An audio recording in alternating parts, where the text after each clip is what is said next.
សួស្តីពុកម៉ែបងប្អូនទាំងគ្នាថ្ងៃនេះខ្ញុំមានចំណេះដឹងបន្ថែមទៀតហើយតើតើអំពីការមើល Facebook របស់យើងនៅក្នុងទូរស័ព្ទប្រមាណឬក៏អង់គ្លេសគេថានៅក្នុង device ប្រមាណបើសិនបើបងប្អូនចង់ដឹងបងប្អូនទស្សនារហូតដល់ចប់ទៅបងប្អូននឹងដឹងដំបូងយើងត្រូវតែ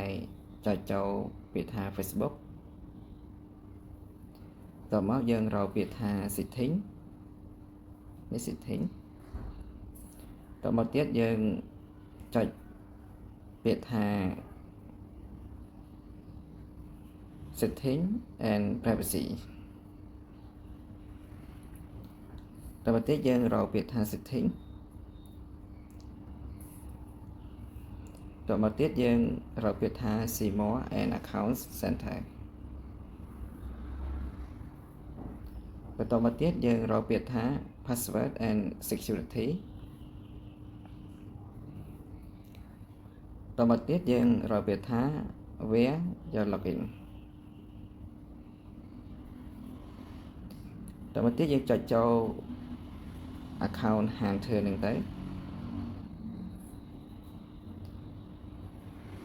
ហើយយើងនឹងឃើញ device របស់យើងនៅទូរស័ព្ទប្រមាណនេះ Facebook របស់ខ្ញុំហ្នឹងនៅ device 3ទី1នៅ Samsung Galaxy S23 Ultra ទី2នៅ Samsung Galaxy A23 នេះទី4នៅក្នុង computer អញ្ចឹងបើសិនបើបងប្អូនមិនចង់ឲ្យ Facebook របស់យើងនៅក្នុងទូរស័ព្ទរបស់គេទៀតទេយើងគ្រាន់តែចុចលើ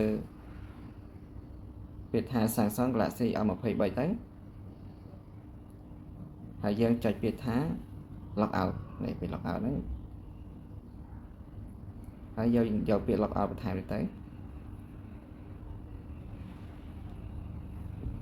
បើសិនបើចង់ដឹងថា